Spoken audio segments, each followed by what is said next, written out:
Hello everyone, welcome to वंती classes. My name is Manjeet Bhardwaj. आज हम केमिकल काइनेटिक्स का लेक्चर नंबर 4 करने वाले हैं। तो लेट्स स्टार्ट इट। सबसे पहले भाई केमिकल काइनेटिक्स के अंदर रूल्स फॉर लॉ। तो देखो भाई, ये बहुत बेसिक सी चीज है, आप लोगों को लगभग सबको आता होगा, लेकिन एक प्रॉब्लम है लोग के अंदर कि लोग मैथ वाले टीचर नहीं सिखाते हैं और फिजिक्स वाले टीचर भी नहीं सिखाते हैं जो हम लोग पढ़ाते हैं। ठीक है, हम उसका यूज सिखाते हैं, मैथ वाले टीचर कुछ और ही टिकड़मबाजी कर रहे होते हैं। लोग का उनका सिलेबस ही अलग है, हमें यूज करना होता है। तो जनरली मैंने देखा कि केमिस्ट्री वाले टीचर को लोग के कुछ रूल सिखाने पड़ते हैं, लोग टेबल देखना सिखाना पड़ता है। तो आप लोगों के लिए यहाँ पर मैं कुछ लेके आया हूँ जिससे आप आसानी से लोग को सोल्व कर सकते हैं। सिर्फ इतना सा टेबल अगर आता है, थोड़ी प्रैक्टिस की जरूरत होगी, तो लोग की टेबल देखे बिना भी आप लोग को सोल्व कर पाएंगे। 90% कर पाएंगे, नॉट 100%, 90%। ठीक है, तो इतनी सी जो आपके स्क्रीन के सामने जो चीज चल रही है, इससे आप 90% अगर सोल्व कर पा रहे हैं लोग, that's the big big deal है ना। इसके कुछ और ट्रिक भी बताऊंगा कि ऐसा नहीं, एंटी लोग देखना भी सिखाऊंगा, लेकिन वो प्रैक्टिस का काम है। बट ये डाटा याद होना चाहिए, वो प्रैक्टिस का काम है, थोड़ा सा माइंड लगाना पड़ता है, थोड़ा ट्रिक लगाना पड़ता है, बट ये डाटा याद होना चाहिए। क्लियर है बेटा सबको? Yes sir. ठीक है, तो देखिए, ये रूल वैसे आपको आते होंगे, but I just want to revise it. तो फर्स्ट ऑफ ऑल है भाई, हाँ, एक और चीज मुझे बताइएगा, आप लोग कितने बच्चे हैं जो मोबाइल से क्लास लगाते हैं? रेज योर हैंड्स, जो मोबाइल से क्लास लगाते हैं, मोबाइल स्क्रीन। ठीक है, तो सभी बच्चे मोबाइल से लगा रहे हैं क्या? एक मिनट, मुझे देखना पड़ेगा कौन कौन है। श्रेया श्रेया अच्छा, श्रेया भी मोबाइल से लगा रही है। ठीक है, सभी बच्चे मोबाइल से लगा रहे हैं। ओके, तो मेरे को एक चीज जरूर बताइएगा कि इसके अंदर आपको स्क्रीन में कोई कलर अच्छे से ना दिख रहा हो तो मेरे को जरूर बताना। ठीक है, ये मैं टैबलेट के ऊपर लिख के बनाता हूँ, तो कोई कलर वगैरह अगर ऐसी कोई प्रॉब्लम आ रही तो मुझे जरूर बताइए। क्लियर है? अभी सबको कलर ठीक दिखाई दे रहा है ना? Yes sir. पहले पीछे वाला बैकग्राउंड जो था बिल्कुल ब्लैक था 100%। अभी जो बैकग्राउंड है वो मैंने थोड़ा सा ब्लैक से हल्का सा टेक्सचर मोड वाला कर दिया। ठीक है, वो आपको अलग लगेगा शायद। तो देखिए भाई, log a इंटू बी, अगर दो चीजों की मल्टीप्लाई है, ठीक है, जैसे मैं लगा देता हूँ कि यहाँ पर मेरे पास log 2 इंटू 3 है, तो मैं उसे लिख सकता हूँ log a plus log b, plus multiply की जगह प्लस लगा दूंगा, दो बार log लग जाएगा, मतलब log 2 प्लस log 3। यहाँ अगर 2 इंटू 3 लगा हुआ है तो ये 2 इधर लग जाएगा, 6 इधर और लग जाएगा, मतलब मल्टीप्लाई को लोग एक्चुअल में प्लस में कन्वर्ट कर देता। वाई वी यूज लोग? अब मैं इसका भी एक रीजन बता देता हूँ, ज्यादातर बच्चे शायद जानते भी होंगे, लेकिन यहाँ से आपको एक अच्छी चीज मिलेगी। देखिए, 2 इंटू 2 इंटू 2, ये थर्ड, अगर मैं थर्ड रूट निकाल रहा हूं इसका, तो कितना निकलेगा? 2 निकलेगा। यस, क्लियर है सबको?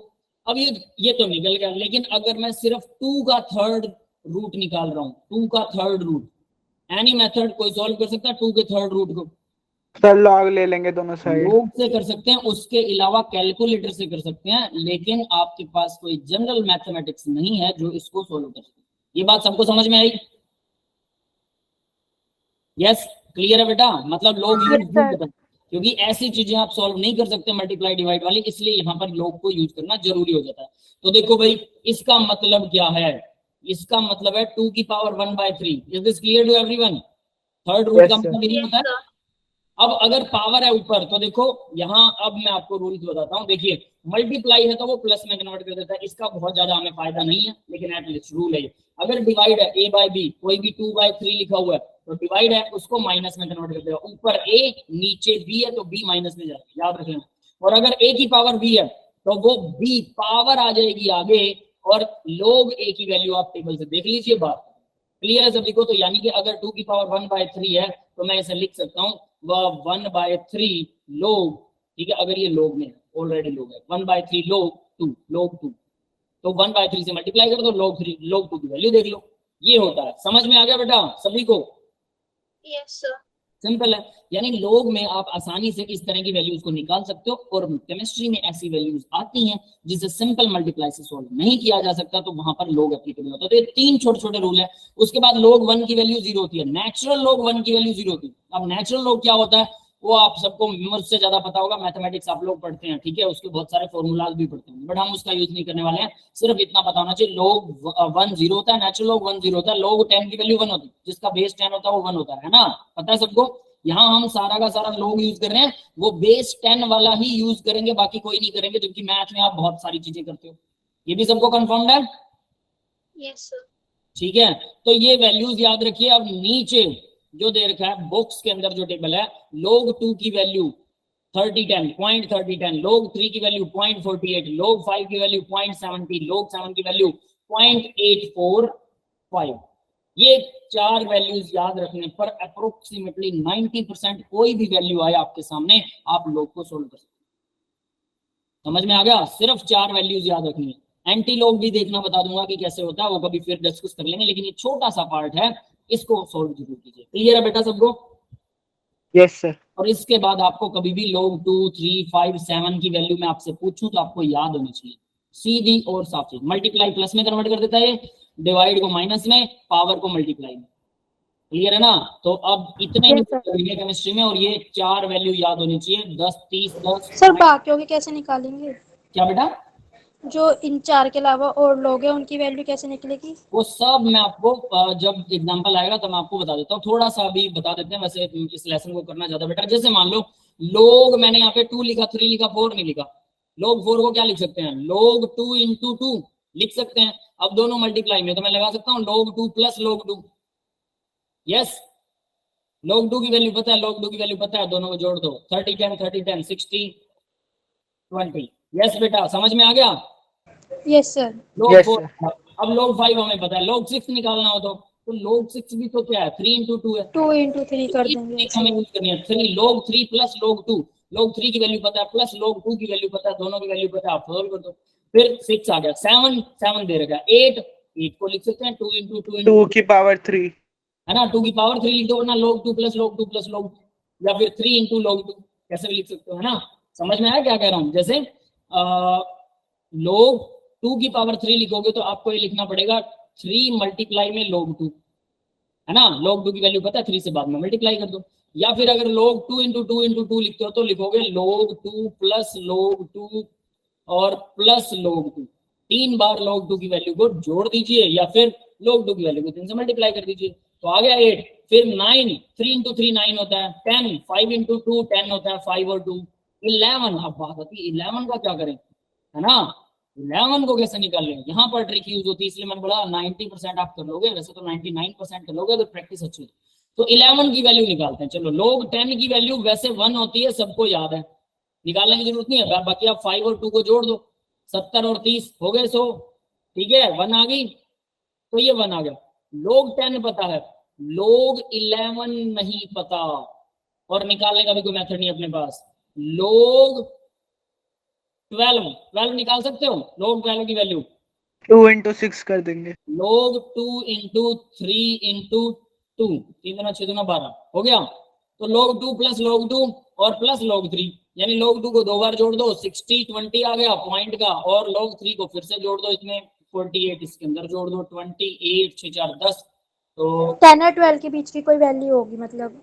हाँ, कुछ ऐसा ही करने वाले। ठीक है, अब देखो 1.08 ये आता है, 08 आता है log 12, log 10 होता है 1, इन दोनों के बीच में कहीं वैल्यू आने वाली है, तो यानी कि 1 पॉइंट अगर 08 और 1 इन दोनों को ऐड कर दिया मैंने, ये आ गया 2.08। तो 2.08 का अगर हाफ करें इन दोनों के बीच में, डेफिनेटली वो वैल्यू होनी चाहिए। तो ये कितना आएगी? 2 1 जा 2 4 जा, तो 1.04 आनी चाहिए। अब जरा नेट पर भी आप चेक कर सकते हैं 1.04 है कि नहीं है वैल्यू। ठीक है, let me check it. log 11, ठीक है, एग्जैक्ट वैल्यू आपको बता देता हूँ, 1.041 आती है। Yes, this is the right. Clear है बेटा? तो इस तरह से आगे पीछे की कुछ वैल्यूज निकाल के और आप उसको सोल्व कर सकते हैं। क्लियर है? सारी वैल्यू, अप्रोक्सीमेटली सारी वैल्यू सबको समझ में आ गया? Yes sir. कुछ वैल्यूज ऐसे भी आएंगी जिनके आगे पीछे की वैल्यूज निकालना मुश्किल होगा, तो उसको 2 से डिवाइड करके, उसके हो सकता है 2 आगे और 2 पीछे की वैल्यूज का वैल्यू बताओ, कंसेक्यूटिव वैल्यू नहीं पता होंगी, बताओ जस्ट नेक्स्ट और जस्ट बिफोर वाली वैल्यू की जगह 2 स्टेप आगे और 2 स्टेप पीछे की वैल्यूज तो निकाल सकते हो, लेकिन जस्ट नेक्स्ट और जस्ट बिफोर नहीं पता, तो क्या करें? उसका भी एवरेज निकाल लीजिए, लेकिन उसका एवरेज अप्रोक्सीमेट वैल्यू आएगी, एग्जैक्ट नहीं आएगी, बस इतना सा फर्क होगा। और अप्रोक्सीमेट तो हम लगा ही सकते हैं, ऐसा कोई दिक्कत है ही नहीं, है ना? ज्यादातर न्यूमेरिकल में अप्रोक्सीमेट वैल्यू चल जाती है। क्लियर है बेटा सबको? Yes sir. तो यहां से ये मैंने लोग बताया, और ये सिर्फ 4 ही हैं, 4 वैल्यूज निकालने पर, और ये वाली 3 ये भी हैं, कहीं इनको भूल जाओ आप लोग। तो ये वैल्यूज याद रखना और ये छोटे से रूल याद रखने पर आप अप्रोक्सीमेटली 90% लोग को सोल्व कर सकते हैं। एंटी लोग कैसे सोल्व होता है उसकी भी कुछ इसी तरह की ट्रिक है। एंटी लोग को हम लोग में कन्वर्ट कर देते होते हैं, ठीक है, ट्रिक लगा कर, वो भी मैं आपको एक दिन बता दूंगा जब भी टाइम आएगा, ठीक है। तो फिलहाल के लिए सिर्फ इतना याद रखिए और फिर धीरे धीरे इसकी प्रैक्टिस भी करेंगे। लॉग टेबल भी सिखाऊंगा कभी ना कभी, नो वरी। अब आगे बढ़ते हैं बेटा। तो देखो first order in gas face, सबसे पहली बात भाई गैस फेस में हो, हमने फर्स्ट ऑर्डर कर लिया। फर्स्ट ऑर्डर क्या था, ये था फर्स्ट ऑर्डर, अप्रोक्सीमेटली क्या था, ए नोट बाय ए था ना, ए naught by A, yes clear है सबको, yes sir. A naught by ए था, केटी ये सब कुछ था। अब हम इसको गैस फेस के लिए कर रहे हैं, तो गैस फेस के लिए रिएक्शन आपको पता है, ठीक है। इसके अंदर कलर वगैरह सब दिख रहे हैं ना आपको, सही दिख रहा है सब कुछ, व्हाइट कलर कैसा दिख रहा है, पहले मेरे को एक बात बताओ। सर क्लियर दिख रहा है। क्लियर है सब कुछ, सही, सारे कलर सही है ना, ग्रीन व्हाइट और येलो, यस सर। ठीक है, ठीक है। तो देखिए पी नोट, अब इसमें ना वैसे तो हम याद है आपको प्रोडक्ट बाय रिएक्टेंट वाला फॉर्मूला लगाते थे इक्विलिब्रियम में, प्रोडक्ट बाय रिएक्टेंट। यहाँ ऐसा मत सोच लेना, ये कंफ्यूजन क्रिएट करेगा अगर प्रोडक्ट बाय रिएक्टेंट के अंदर घुस गया। यहाँ हमें कुछ अलग तरीके से सोचना है। क्या सोचना है, अब जरा मैं ये बॉक्स दिखा रहा हूँ आपको, ध्यान दीजिएगा। इसके अंदर ये पिस्टन डाल रखा है मैंने, मान लीजिए कि मैं दो गैसेस का मिक्सचर कर रहा हूँ, ठीक है, एक और इसके अंदर गैस है, दोनों का मिक्सचर लगा दिया, दोनों रिएक्शन कर रही है। तो मैंने एक मीटर गेज लगा रखा है जिसमें प्रेशर मेजर हो जाता है। तो आपको हमेशा ये पता रहेगा इनिशियली कितना प्रेशर लिया था, पता रहेगा, जैसे गैस डालोगे प्रेशर तो पता लग ही जाएगा, यस यस सर। और जब रिएक्शन पूरी हो जाएगी तब भी लास्ट में मीटर तो आपको फाइनल प्रेशर बता ही देगा, क्लियर है। Yes sir. और Yes, अगर मान लो 5 मिनट बाद आप रिएक्शन को रोक देते हो, 5 मिनट बाद रिएक्शन रुक गई, तब भी उसका टोटल प्रेशर तो तब भी मीटर बता देगा। किस गैस का कितना प्रेशर है ये नहीं बता सकता, लेकिन टोटल प्रेशर तो हमेशा आपको नोन रहेगा, यस और note. Yes sir.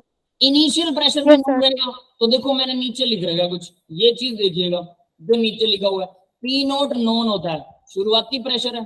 P total, total always known होता है, हमेशा मीटर जो रीडिंग दिखा रहा है वो टोटल प्रेशर ही दिखाएगा, यस और नोट।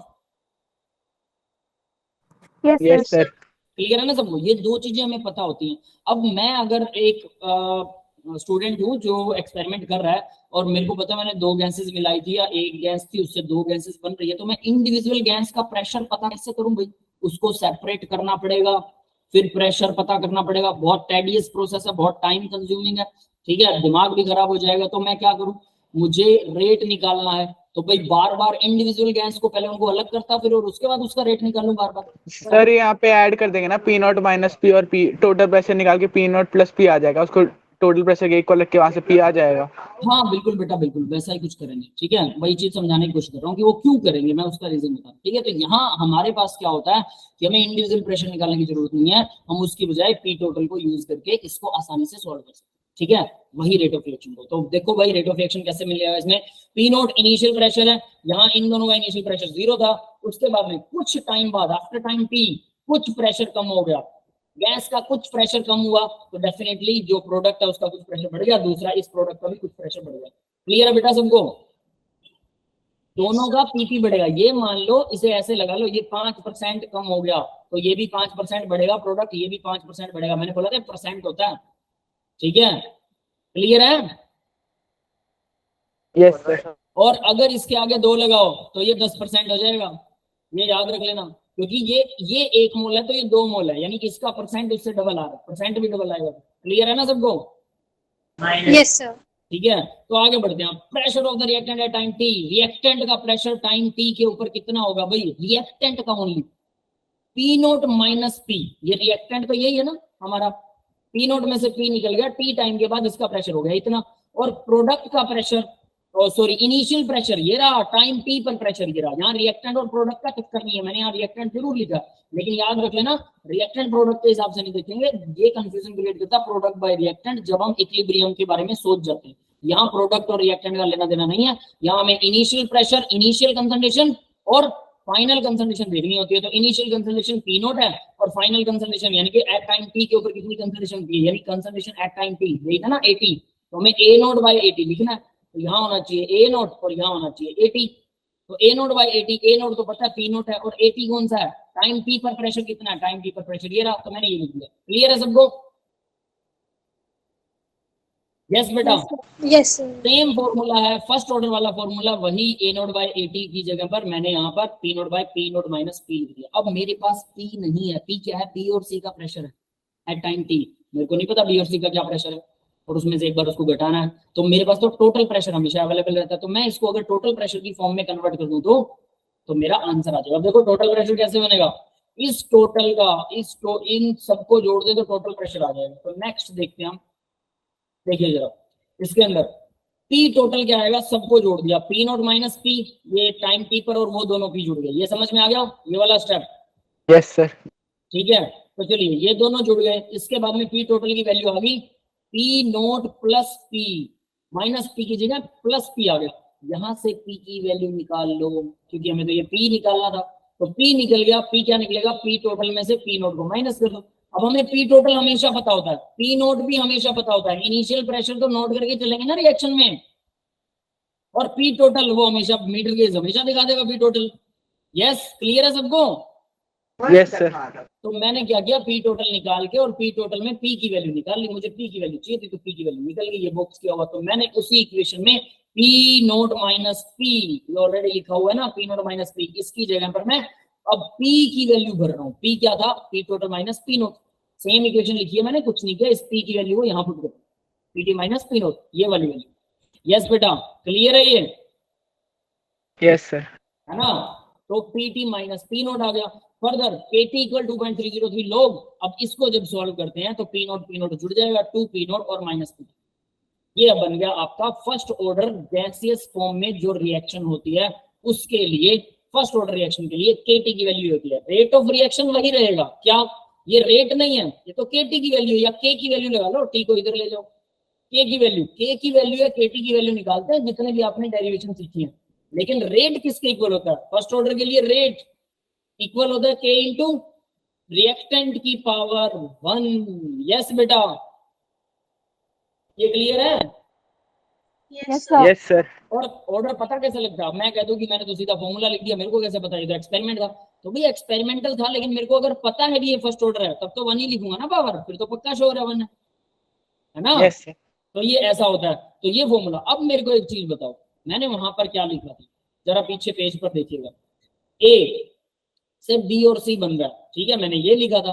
अगर ये रिएक्शन में यहाँ 2B हो, यहाँ 3C हो, तो सिनेरियो बदल नहीं जाएगा सारा, कहानी यहाँ कुछ गड़बड़ नहीं हो जाएगी, ये 2P हो जाएगा, ये 3C हो जाएगा, अगर ये 2 और 3 है तो, है ना? समझ रहे हो बात को? Yes sir. तो इसका मतलब ये सिर्फ इसी रिएक्शन पर एप्लीकेबल है, कहने का मतलब ये।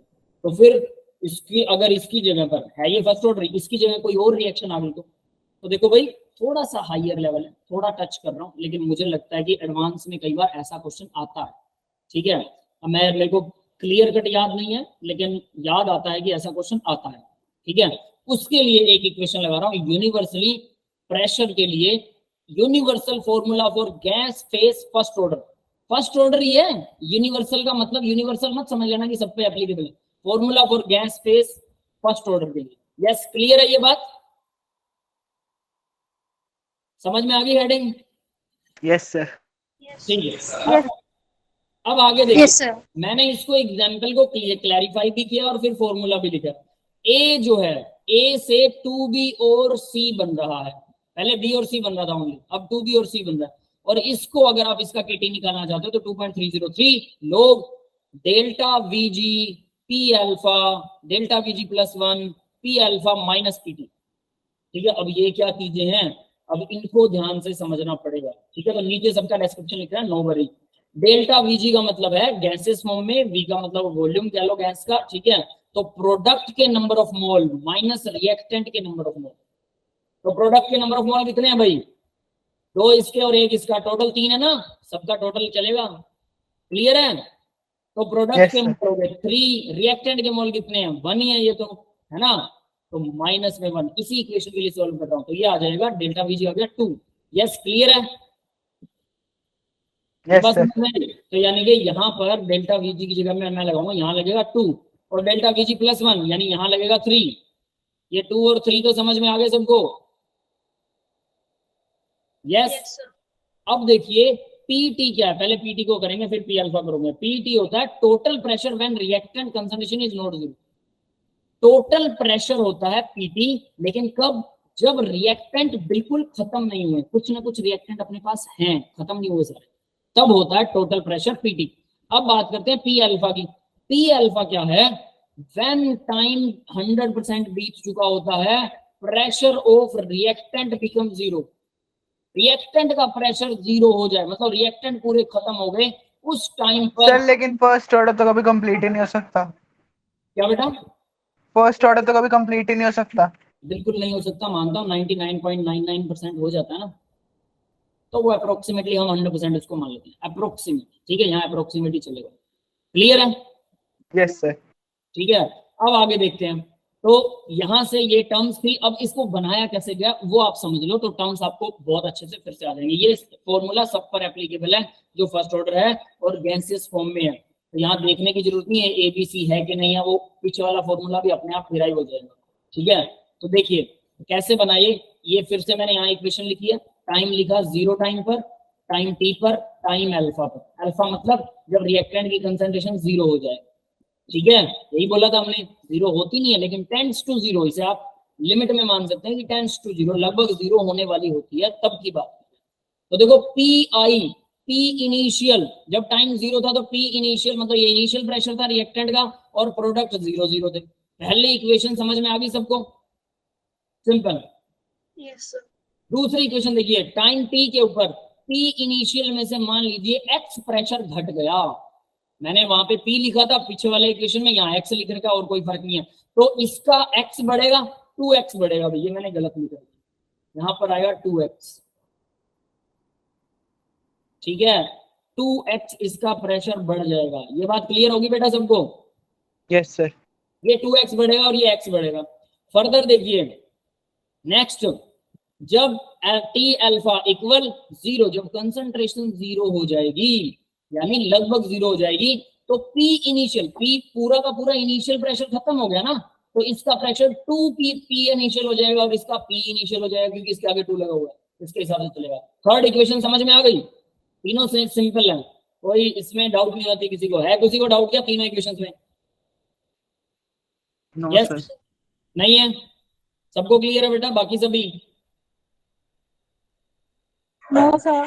ठीक है, आगे बढ़ते हैं जरा। देखिए अब इसके बाद क्या लिखा है, टोटल प्रेशर को कैसे कैलकुलेट करें। तो पहली इक्वेशन के लिए टोटल प्रेशर क्या होगा भाई? देखो इन सबको जोड़ दो, इन सबको जोड़ दो। पहली इक्वेशन का टोटल प्रेशर सीधा पी आई होगा, समझ में आ गया? जीरो जीरो जोड़ेंगे कोई फर्क नहीं है। क्लियर है ये पॉइंट? सेकेंड इक्वेशन के लिए अब जरा देखो, सेकेंड इक्वेशन के लिए इन सबको जोड़ दो, x प्लस 2x 3x हो जाएगा, और x में से एक x कट जाएगा, पी आई प्लस कितना आएगा 2x, यहाँ पर पी आई प्लस 2x आ गया। क्लियर है बेटा? P I plus 2x second equation के लिए। अब सेकेंड इक्वेशन के हिसाब से पी आई प्लस 2x आ गया और ये बन गया पीटी, इसको मैंने पीटी बोल दिया, टोटल प्रेशर। पहले नहीं बोला था, पहले इनिशियली रखा क्योंकि जीरो टाइम है तो उसका कोई मीनिंग भी नहीं है ज्यादा। ठीक है, लेकिन जब दोनों का, जब टाइम टी था तो उसको मैंने टोटल प्रेशर रख दिया। ठीक है, या प्रेशर एट टाइम टी कह लो, उसे कुछ भी कह सकते हो, वो है तो total pressure at time T. अब इससे मैं एक्स की वैल्यू निकाल दूं, क्योंकि इसमें एक एक्स टर्म आई थी जिसका मुझे नहीं पता था कि कितना प्रेशर घट गया, तो उस एक्स को मैं इनिशियल प्रेशर और टोटल प्रेशर की फॉर्म में ले आता हूं। कैसे लेके आया ये समझ में आ गया? इनिशियल दे रखा है, ये पहले ये माइनस में चला जाएगा, पी टोटल में से इनिशियल माइनस हो गया, और 2 मल्टीप्लाई में तो 2 क्या आ जाएगा, डिवाइड में आ जाएगा। क्लियर है बेटा? ये स्टेप एक्स की वैल्यू यहां से निकाल सकते, यानी एक्स अगर जरूरत पड़े तो। फर्दर देखिए पी अल्फा के टाइम पर क्या होगा टोटल प्रेशर, पी अल्फा के टाइम पर इन सबको जोड़ दो, टोटल प्रेशर कितना हो गया 3 पी आई को ही इसने टोटल पी अल्फा बोल रखा है। समझ में आया पी अल्फा क्या है? Yes sir. यानी जब रिएक्टेंट की कंसंट्रेशन जीरो हो जाती है, रिएक्टेंट का प्रेशर जीरो हो जाता है, ओनली प्रोडक्ट का प्रेशर है, इसे आप ये भी कह सकते हैं ओनली प्रोडक्ट का प्रेशर, जहां ये चीज भी लिख सकते हैं। चलो इसको मेंशन भी कर देते हैं, only pressure of product only, है ना?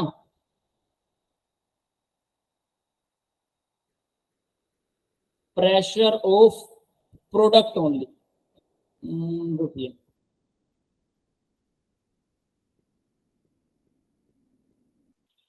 प्रोडक्ट्स प्रेशर, है ना? ये लिखना बेटर रहेगा, प्रोडक्ट प्रेशर ओनली।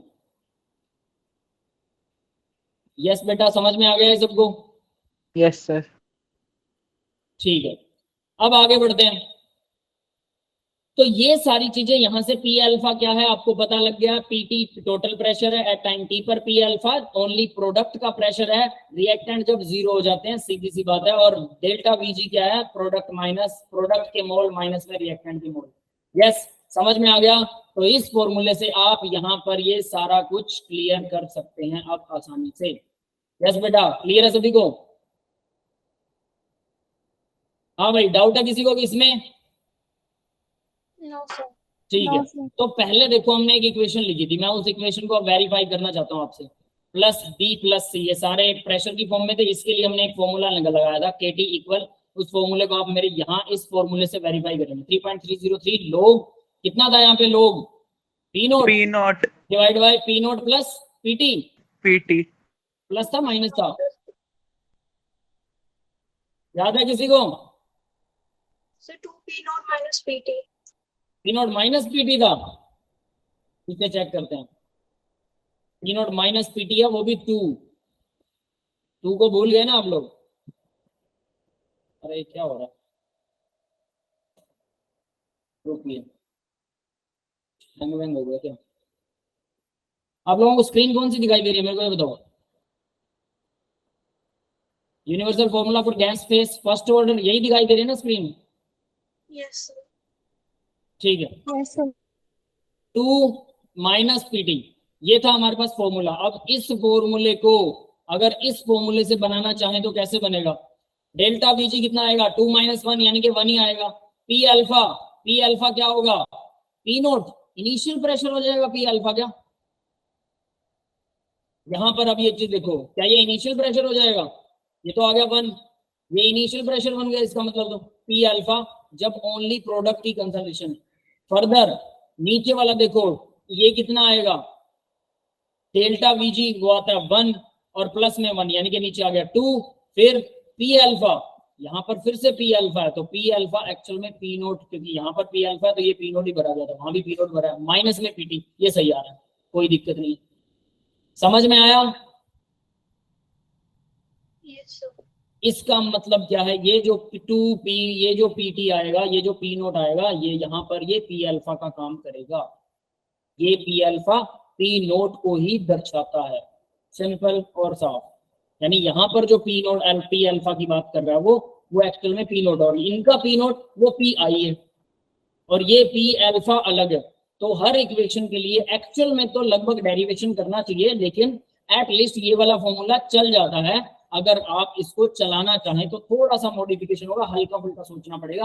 2-4 क्वेश्चन अगर ऐसे प्रैक्टिस कर लिए एडवांस लेवल के तो आसानी से आप लोग इसको कर लोगे। ठीक है, फिर आपको क्लियर हो जाएगा क्या चीज तोड़नी है क्या चीज नहीं तोड़नी है। समझ में आया बेटा?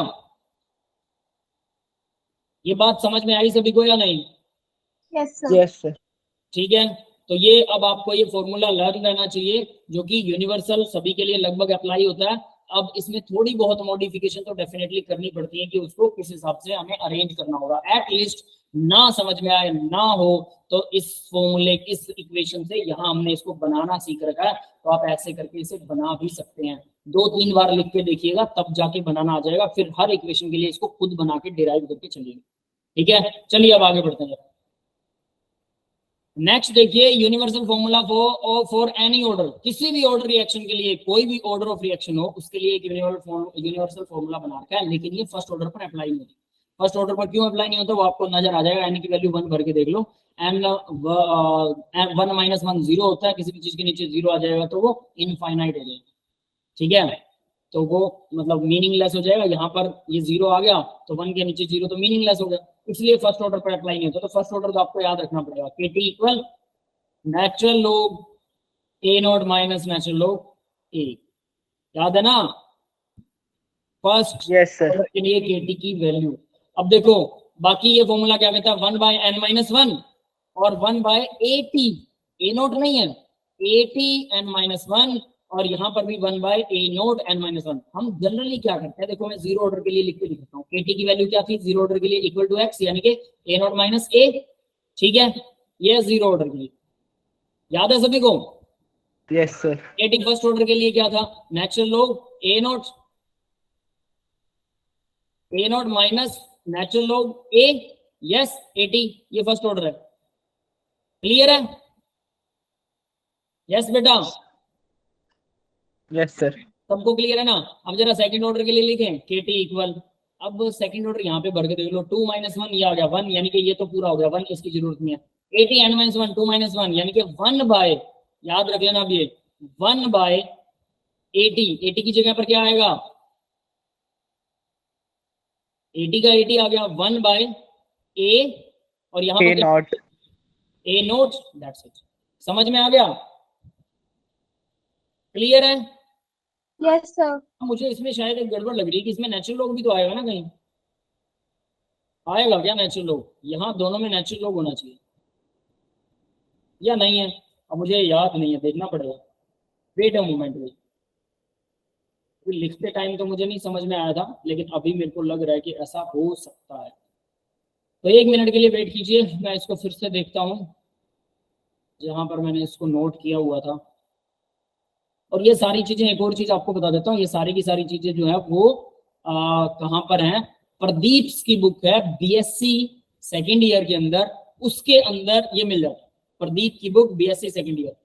यस क्लियर है? वहां पर ये सारे फॉर्मूलाज हैं, सारा सिस्टम दिया हुआ है नोट्स के अंदर। और ये मैंने फॉर्मूला जहां से कॉपी किया था वो भी आपको बता देता हूँ। ये फॉर्मूला मैंने कॉपी किया था जो नेट की कोचिंग देते हैं ना हम बच्चों को, नेट की कोचिंग, नेट का टेस्ट होता है एमएससी के बाद में, वहां उसकी एक बुक है मेरे पास, उसके नोट्स में से मैंने इसको कॉपी किया था। मुझे याद नहीं है कि इसमें क्या आता है, इसलिए मेरे को थोड़ा सा दोबारा देखना पड़ेगा।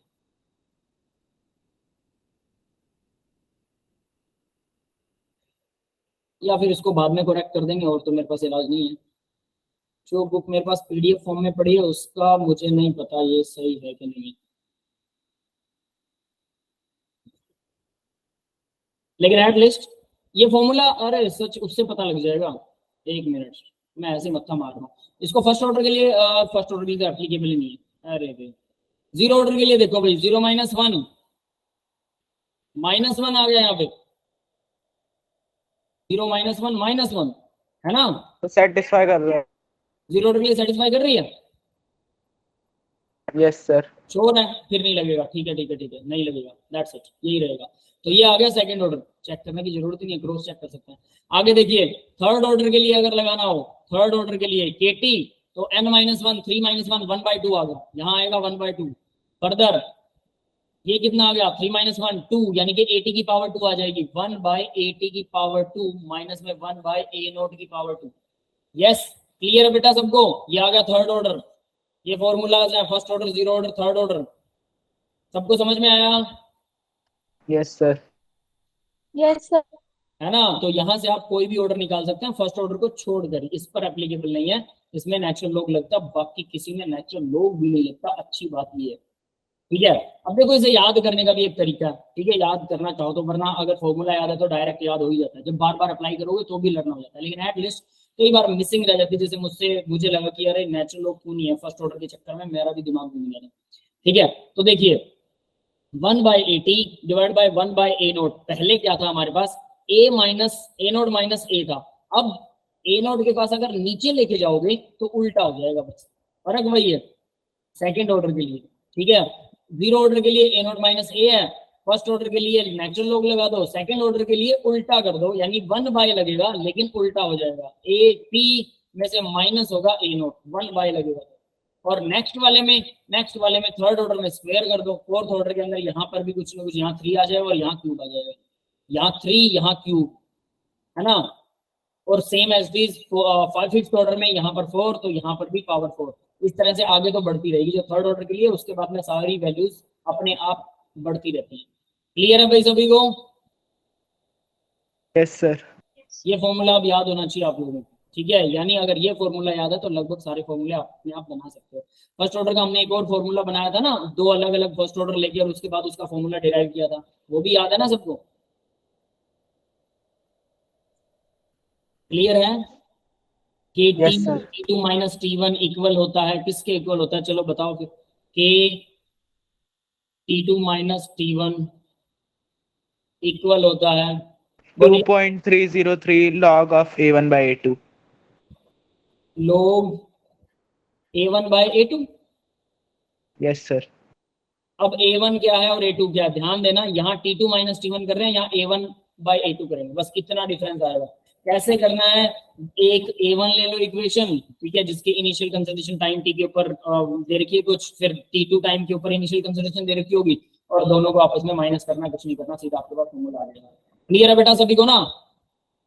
Yes sir. नेक्स्ट आगे बढ़ते हैं, तो Yes, sir. फॉर्मूला याद रखिएगा। उसके बाद में हाफ लाइफ ऑर्डर। अब हम जो करने वाले हैं, सभी रिएक्शंस को कैसे चेक करते हैं कि कौन सी रिएक्शन कौन से ऑर्डर को फॉलो कर रही है, उसको चेक करने के लिए हाफ टाइम मेथड आता है, एक ग्राफिकल मेथड आता है, ठीक है, एक ऑर्डर ऑफ रिएक्शन वाला मेथड भी आता है, उसको प्लॉट करके देखते हैं, ठीक है, कि वो कैसे फॉलो होता है उसकी कंसंट्रेशन के हिसाब से, कंसंट्रेशन मेथड। तो इस तरह से 3-4 मेथड आएंगे, तो उनमें से कुछ एक मेथड आज हम करने वाले हैं। Half time for all order reaction. तो जीरो ऑर्डर के लिए देखो भाई, जीरो ऑर्डर के लिए हाफ टाइम होता है A/2K। याद है, जीरो ऑर्डर के लिए half time equal to A/2K, यानी कि मैं लिख सकता हूं जीरो ऑर्डर रिएक्शन कंसंट्रेशन पर, उसका रेट जो है वो कंसंट्रेशन पर डिपेंड नहीं करता, वो K पर डिपेंड करता है। याद है, रेट इक्वल होता है K इंटू A⁻0। यस, तो रेट Yes, इक्वल sir. होता है K। जीरो ऑर्डर का रेट तो कंसंट्रेशन पे डिपेंड नहीं करता, बट हाफ टाइम जो है वो कंसंट्रेशन पर डिपेंड करता है, हाफ टाइम कंसंट्रेशन पर। तो हाफ टाइम कंसंट्रेशन के डायरेक्टली प्रोपोर्शनल है पावर 1 के। समझ में आ गया? अब इसको पावर 1 को ये मत समझना है फर्स्ट ऑर्डर है, ये इसका हाफ टाइम पावर 1 के डायरेक्टली प्रोपोर्शनल, इसमें प्रोपोर्शनैलिटी कांस्टेंट को हमने यूज ही नहीं किया। क्लियर है बेटा? Yes, sir. अगला देखो, फर्स्ट ऑर्डर के लिए हाफ टाइम 0.693 होता है, डिवाइड बाय K होता है, ये आपको पता है। लेकिन फर्स्ट ऑर्डर के लिए इससे क्या पता लगता है कि फर्स्ट ऑर्डर जो है वो कंसंट्रेशन पर डिपेंड नहीं करता, उसका हाफ टाइम कंसंट्रेशन पर डिपेंड नहीं करता। तो वो सीधा क्या आ गया, क्योंकि वो पर सेकंड होता है ना, उसके आप उससे भी निकाल सकते हो, क्या बोलते हैं, यूनिट से। फर्स्ट ऑर्डर पर सेकंड होता है, और वो मोल पर लीटर पर सेकंड होता है, जीरो ऑर्डर होता है ना unit, first order zero order का। Yes, sir. Yes, sir. Same, तो यानी फर्स्ट ऑर्डर का यूनिट जब पर सेकंड है, इसका मतलब वो कंसंट्रेशन पर डिपेंड करती नहीं है, उसका हाफ टाइम भी डिपेंड नहीं करती, ये याद रखिए। हाफ टाइम यानी ये जीरो ऑर्डर वाला सा कुछ दिखाई देगा आपको। नेक्स्ट देखो, सेकंड ऑर्डर के लिए हाफ टाइम जो है वो कंसंट्रेशन की पावर -1 में, यानी पहले 1 पर था, फिर 0 पर आया कंसंट्रेशन, उसके बाद -1, फिर -2 -3, कोई भी ऑर्डर हो, जो ऑर्डर है बस उसमें से ऐसे करके घटाते जाओ, ठीक है। फर्स्ट ऑर्डर 0 पर है, उसके बाद माइनस में चलना शुरू होता है, सेकंड ऑर्डर -1, थर्ड ऑर्डर -2, जो ऑर्डर है उससे एक कम के करके माइनस लगा दो, बस। जैसे जीरो ऑर्डर है, एक कम कर दिया तो कितना आएगा, -1, फिर माइनस लगा दिया, +1। क्लियर है? जो भी ऑर्डर है उसमें से एक घटाकर माइनस लगा दो, याद रह जाएगा। या फिर नीचे सीधा लिखी रखा है, कोई दिक्कत वाली बात नहीं है, 1 - m A की पावर हाफ टाइम इसके प्रोपोर्शनल होता है किसी भी उसका। तो अगर आपको हाफ टाइम पता है और कंसंट्रेशन पता है, उसके डायरेक्टली प्रोपोर्शनल जा रहा है, n is the order of the reaction, तो उस तरह से भी हम निकाल सकते हैं कि इसका कौन सा ऑर्डर है, ये कौन सा ऑर्डर ऑफ रिएक्शन है। समझ में आ गया? Yes, sir. ठीक है, अब आगे बढ़ते हैं। इसके जब न्यूमेरिकल करेंगे तब ज्यादा बेटरली क्लियरेंस होगा, नो वरी। लेकिन फिलहाल के लिए जस्ट फॉर्मूले एक बार आप अपना रिव्यू ले लीजिए सभी फॉर्मूलाज का। नेक्स्ट है ग्राफिकल मेथड। अब ग्राफ को देखकर कैसे पता लगता है कि कौन सा ऑर्डर ऑफ रिएक्शन है, तो देखिए, अब इसमें काफी सारी चीजें आएंगी। n इंटू ए और प्रोडक्ट बन रहा है, यहाँ पर सिर्फ एक रिएक्टेंट लिया गया है, only 1 reactant, 2 reactant, 3 reactant, 4 reactant, इस तरह से काफी सारे रिएक्टेंट्स के हिसाब से उसकी मल्टीप्लिकेशन बढ़ती रहती है। जैसे सेकंड ऑर्डर है, सेकंड ऑर्डर की हमने डेरिवेशन नहीं की, लेकिन एक फॉर्मूला कर लिया, उसमें डेरिवेशन इनबिल्ट, मतलब डेरिवेशन की जरूरत नहीं है, बट उसका फॉर्मूला आपको आ जाएगा, है ना। अब सेकंड ऑर्डर जो रिएक्शन है, ध्यान देना मेरी बात पे, जो सेकंड ऑर्डर रिएक्शन है उसके भी 2-3 मेथड होते हैं, केस 1, केस 2, केस 3। हम जो सेकंड ऑर्डर के लिए फॉर्मूला डिराइव किया है, जो हम फॉर्मूला वहां से बनाएंगे, वो केस 1 के लिए। केस 2 के लिए क्या होगा, अब एक ही प्रोडक्ट है, 2 प्रोडक्ट है, 3 प्रोडक्ट है, वो अलग अलग हो जाते हैं, वो हायर क्लासेस के अंदर आता है, आपके यहाँ पर नहीं आता। कोई ऐसा क्वेश्चन आया तो मेरे को जरूर बताएं। क्लियर है? फिर हम उसको कर लेंगे। लेकिन फिलहाल मुझे पता है कि वो इतना डीप जाने की जरूरत नहीं है। सेकंड ऑर्डर के 3 केस होते हैं, 3 केस। तीसरा केस तो फर्स्ट ऑर्डर ही हो जाता है। तीसरे केस में तो एक की कंसंट्रेशन जरूरत से ज्यादा कर देते हैं तो फर्स्ट ऑर्डर होता है। तीसरे केस को भूल जाओ, तो मेन 2 केस हैं। एक केस 2 में से हमने कर लिया, एक केस मैं लीव कर रहा हूँ, उसका फॉर्मूला छोड़ रहा हूँ, ठीक है। जस्ट एक फॉर्मूला और कुछ नहीं उसमें, A B not B A by A B by B, बस ऐसा होता है और कुछ सर नहीं। वो यूनिवर्सल फॉर्मूला एक ही रिएक्टेंट के लिए है?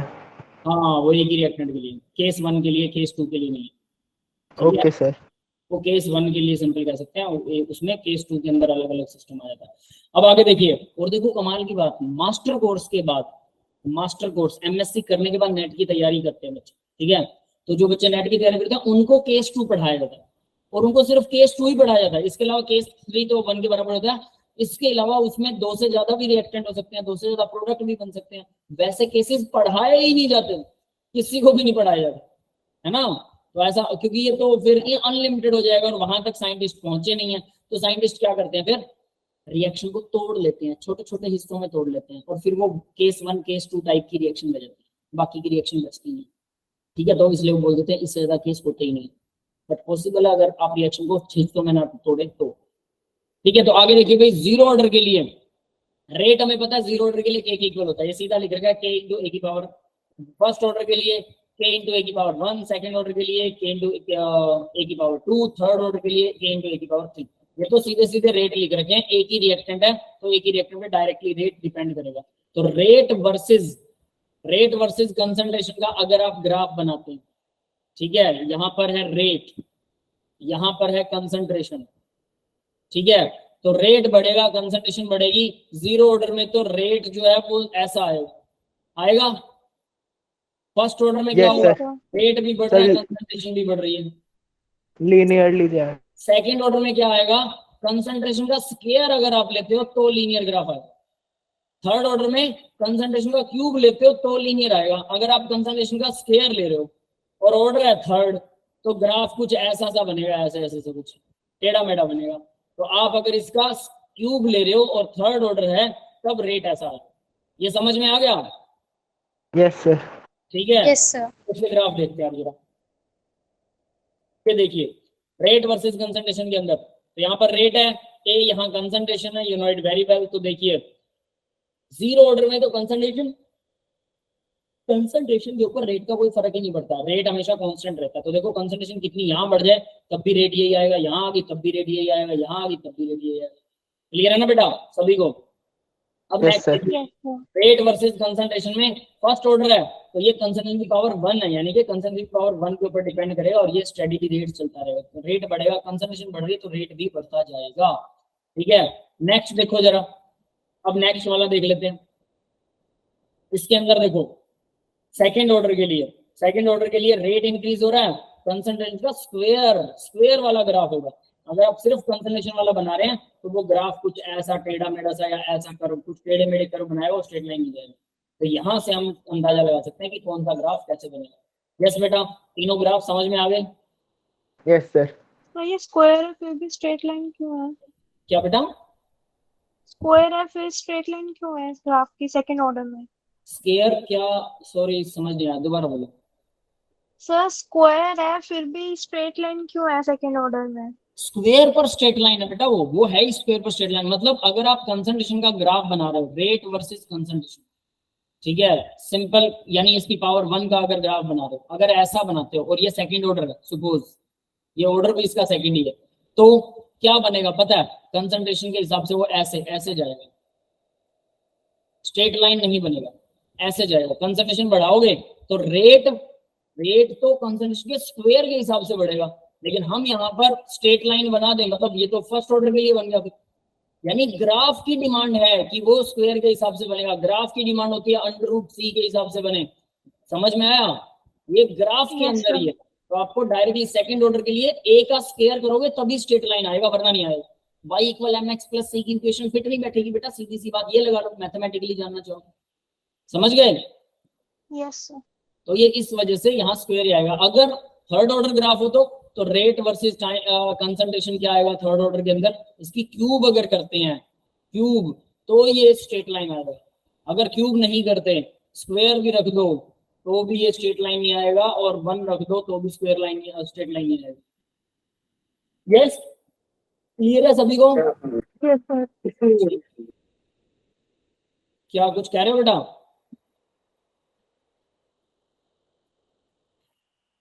Anyone else? कोई कुछ कह रहा था क्या? नहीं, चलिए ठीक है। तो ये अब आपको सबको समझ में आ गए क्या क्या किया आज हमने? आज सिर्फ इतना ही Yes, sir. किया। ठीक है, लेट मी चेक आगे भी स्लाइड्स हैं क्या। स्लाइड्स इतना डिले क्यों कर रही हैं? ठीक है, आज के लिए इतना ही है। तो ये हमने फॉर्मूला सीखे आज, ग्राफ कुछ किए हैं जिससे हम ये बता सकते हैं फर्स्ट ऑर्डर है, सेकंड ऑर्डर है, थर्ड ऑर्डर है। सारी पीछे वाली लगभग रिवीजन है। सिर्फ किया क्या हमने खास कि एक तो ये nth ऑर्डर हाफ लाइफ से पता लगा सकते हैं। ठीक है, फर्दर यूनिवर्सल हमने गैस को एक यूनिवर्सल फॉर्मूला किया एनी ऑर्डर के लिए, और एक गैसेस प्रोडक्ट के लिए भी यूनिवर्सल फॉर्मूला किया, बट उसको निकालना भी सीखा। अगर फॉर्मूले में कुछ मिसिंग आती है तो आप उसको इस तरीके से निकाल सकते हैं। ठीक है, फिर एक फर्स्ट ऑर्डर के लिए सिंपल अगर रिएक्टेंट से प्रोडक्ट बन रहे हो उसके लिए भी हमने एक यूनिवर्सल फॉर्मूला किया। वो फॉर्मूला आपको डिराइव करना भी आना चाहिए और वैसे भी आना चाहिए, दोनों तरीके से आना चाहिए। ठीक है, जब दो प्रोडक्ट होते हैं। फर्स्ट है लोग के रूल है, दैट्स इट। अब मुझे एक चीज बताइए, आप लोगों ने फर्स्ट ऑर्डर का मैंने बोला था 99.9% पूरा किया जा सकता है, उसके लिए टाइम जब 99.99% हो जाता तो उसको सोल्व किया क्या सबने? उसको सोल्व करने के लिए बोला था मैंने, किसी ने किया सोल्व? सर ट्राई किया था लेकिन नहीं हुआ। किया था पर नहीं हुआ, अजीब बात है। चलिए, टाइम मान लीजिए केटी इक्वल केटी क्या था? 2.303 log A naught by A T. Yes, यही है यस सर। फर्स्ट ऑर्डर, यही है यस ना? सर। अब मैंने लिखा कि टाइम जो है, टाइम केटी, टाइम 99.99% हो गया। इतना परसेंट टाइम जो है वो बीत चुका है, इतनी रिएक्शन कंप्लीट हो चुकी है, इसका मतलब ये है। तो लोग ए नोट की वैल्यू क्या होगी भाई? यहाँ पर ए नोट तो ए नोट ही रहेगा, ए टी की वैल्यू क्या होगी? Sir 99.99 A naught. कितना? 0.01 A naught. Yes sir 0.01 A naught. Concentration at time T, तो लगभग पूरा बीत चुका, तो 0. इसकी ये ए नोट की फॉर्म में कंसंट्रेशन बताओ ना मेरे को, क्या होगी इसकी कंसंट्रेशन ए नोट की फॉर्म में? 0.01 of A naught. 0.01 A naught. Yes sir. Yes ऐसा सर। कुछ? Yes sir. ठीक है, तो यहाँ पर इसको मेंशन करो 0.01 इंटू ए नोट, कैंसिल करो, 1 बाय समथिंग आएगा, तो इसको जरा सॉल्व करेंगे कितना बनेगा? ये 100 ऊपर चला गया, 2.303 लोग 100 आ जाएगा ना? ये कितना आएगा? 2.303 लोग 10 इंटू 10, लोग 10 प्लस लोग 10, लोग 1 1 2 आ गया, तो ये आ जाएगा 2.303 इंटू 2, इतना ही आएगा। यस, ऐसा ही कुछ है क्या? यस यही आया। यस करने सर। की किसने ट्राई की थी, मेरे को ये बताइए जरा कि किस किस बच्चे ने इसको करने की ट्राई की थी, पहले तो मेरे को ये बताओ। सर ट्राई किया था लेकिन एक गलती कर दी थी, वहां पे 99.99 ए नॉट ले लिया था। ओके ठीक है, प्रणव ने की थी, और भी कोई था ऐसा जिसने ट्राई की हो? और कौन कौन था भाई जिसने ट्राई की है, मेरे को ये बताइए। अंजलि ने भी की थी, तो हरलीन ने भी। सॉल्व नहीं हुआ क्या बेटा किसी से भी? सही क्लास के बाद ही अटेम्प्ट कर लिया था। मिस्टेक हो गई थी, ठीक है। अभी समझ में आ गया सभी को? Yes sir. यस ठीक है, तो ये 99.99 मैंने भी 99.9 ए नॉट लिया। ठीक है, 99.99 हम इसको सॉल्व कर सकते हैं, याद रखिए ना, इससे ज्यादा ये सॉल्व नहीं होता। अब एक और चीज मैं आपको एक और पॉइंट बताना चाहता हूँ, एक और पॉइंट जानना चाहता हूँ, बताना नहीं चाहता आपको ना। एनसीईआरटी का एक बहुत फेमस सोल्ड एग्जांपल है, फेमस सोल्ड एग्जांपल आपको एनसीईआरटी की बुक मैंने शेयर कर रखी है, उसके अंदर मिल जाएगा। बहुत फेमस सोल्ड एग्जांपल है, वो सोल्ड एग्जांपल आप लोगों को करना पड़ेगा। और उसका जो मैं बता देता हूँ कौन सा, वो 4.15, ठीक है, एनसीईआरटी का। अभी मैंने एक बुक ओपन किया एनसीईआरटी वाली, 4.15 नोट कर लो सभी, 4.15 सोल्ड प्रॉब्लम है, 4.15 सोल्ड प्रॉब्लम एनसीईआरटी की, और उसके अंदर वो आप लोगों को सभी को अपने आप सोल्व करके आनी है, अपने आप। मैं उसको देखूंगा, मैं आपको वो करवाऊंगा डेफिनेटली। बहुत अच्छी प्रॉब्लम है और एडवांस लेवल की प्रॉब्लम है, हायर लेवल की थिंकिंग है उसमें। आपको लगेगा शायद आसान है, मैं उसमें से कुछ क्रॉस क्वेश्चनिंग पूछूंगा कि यही क्यों लिया, ऐसा क्यों किया, वैसा क्यों किया। बहुत बढ़िया वाली मजेदार प्रॉब्लम है, I like it very much. ठीक है, सर एक बार एनसीईआरटी। न्यू बुक के हिसाब से बता दो, न्यू बुक में इन्होंने कुछ क्वेश्चन हटा दिए हैं। बेटा रुको फिर मैं ना, ठीक, मैं देखता हूँ इसको। सर एक बार क्वेश्चन रीड कर दो फिर हम यस सर, क्वेश्चन ही बता दो। हाँ, Yes, sir. क्वेश्चन रीड कर देता हूँ, वरना 1 मिनट फिर मेरे पास जो है ना 12th का पार्ट वन, ठीक है, इसी को ओपन करता हूँ, इसी में मिल जाएगा शायद। क्वेश्चन है, the experimental data for the decomposition of N2O2 N2O5 to N2O5 to 4NO2 oxygen plus oxygen in the gas phase 318 something something लिख रहा है। ठीक है, पता नहीं वो मिलेगा कहाँ, उसमें भी मुझे पता नहीं कि वो कहाँ मिलने वाला है। ये वाला ग्राफिक, हाँ ये रहा बेटा आपकी स्क्रीन के सामने, क्वेश्चन नंबर 15 है। Now it is on your screen. सबको स्क्रीन दिखाई दे रही है क्या? Yes, sir. तो ये ग्राफ है, सीधा आपके सामने है। ठीक है, इसका एक और मतलब ग्राफ आप मतलब ये ग्राफ का प्लॉटेशन है, यहाँ पर डाटा दिया हुआ है कुछ। इस डाटा और ग्राफ से आपको ये जानना है कि इसको सोल्व कैसे किया हुआ है। सॉल्यूशंस भी आपके सामने है, कैसे कैसे होगा, क्या क्या होगा, लेकिन मुझे इसकी डिटेलिंग आप लोगों से सुननी है। ठीक है, मैं समझाऊंगा इसे डेफिनेटली, लेकिन मैं फिर ये जानना चाहूंगा कि आपने उतना डीप सोचा क्या। नोटबुक उठाना, पेन उठाना, ग्राफ बनाना, डाटा लिखना, फिर इसको जो जो सॉल्यूशन देगा समझने के बाद एक बार लिख के देखना, फिर आपको समझ में आएगा किस लेवल के आते हैं। ठीक है, और उसकी थिंकिंग सोचने की, अगर एक भी पॉइंट आपने मिस कर दिया, क्वेश्चन देख के आंसर देख के आप सोल्व तो कर लोगे, बट एक भी पॉइंट मिस हो गया तो पेपर में सोल्व नहीं कर पाओगे, गलती हो जाएगी। एक भी पॉइंट, इसमें 4-5 पॉइंट है जो ध्यान देने वाले हैं। शुरू में किसको लेते हैं, लास्ट में किसको लेते हैं, इनिशियल कंसल्टेशन, फाइनल कंसल्टेशन, जो बिल्कुल बेसिक रॉ मटेरियल से चलते हैं। ठीक है, तो ये वैसा वाला सा क्वेश्चन है, मजेदार क्वेश्चन है, मुझे बहुत पसंद है। मैं हमेशा करवाता हूँ भाई बच्चों को दिल लगा के इसके ऊपर। मतलब अगर मैं अब बना के लिख के आपको करवाऊंगा, ड्रॉ करूंगा ग्राफ, क्योंकि आपने बोला एनसीईआरटी की नहीं करने हमें, तो हम सीधा एडवांस लेवल करेंगे, लेकिन अगर ड्रॉ करूंगा, इसे बनाऊंगा, तो उसमें फिर टाइम लगता है। ये क्वेश्चन 15-20 मिनट, आधा घंटा खा जाता है। लेकिन अगर बना बनाया सामने है तो टाइम नहीं लगता, फिर से जस्ट समझाना पड़ता है और पॉइंटों पर फोकस करना पड़ता है। ठीक है, तो ये वाला क्वेश्चन है, आप लोग इसे जरूर कीजिएगा। क्वेश्चन का स्नैपशॉट ले सकते हो, मैं थोड़ा इसको वो कर देता हूँ highlight. Question number 15 page number 111 है, नोट कर लो। जो मैंने आपको भेज रखी है एनसीईआरटी के सॉल्यूशन वाली बुक, उसमें पेज नंबर 111 क्वेश्चन नंबर 15। ठीक है, सभी कोशिश करना। नहीं सोल्व हो रहा है ऐसा कुछ जरूरी नहीं कि आप सोल्व ना करो, तो आप मतलब नहीं हो रहा तो आप लोगों को ये लगे कि पता नहीं सर क्या करने वाले हैं। कोई बात नहीं, हम उसे सोल्व करेंगे, बट ये इंटरेस्टिंग है, मैं जानना चाहता हूँ आपका कितना पॉइंट ऑफ इंटरेस्ट है इस क्वेश्चन को सोल्व करने में। ठीक है, क्लियर है बेटा? Yes sir. Yes, sir. ठीक है, एक्सरसाइज का क्वेश्चन एग्जांपल लिया। एक्सरसाइज का है क्या? चलो हो Yes. सकता है, मेरे को याद आ रहा था कि एग्जांपल है, मेरी एक बुक के अंदर लिख रखा है समथिंग समथिंग। ठीक है, 4.15, इसको 4.15 लिखा हुआ है, शायद ये 4th लेसन का 15वां क्वेश्चन है। ठीक है, ऐसा हो सकता है ना, 111 पेज नंबर के ऊपर। That's all for the today's lecture. अभी मैं रिकॉर्डिंग ऑफ कर रहा हूँ, उसके बाद में आप लोगों को अगर कोई डाउट है तो डाउट पूछिएगा। ठीक है।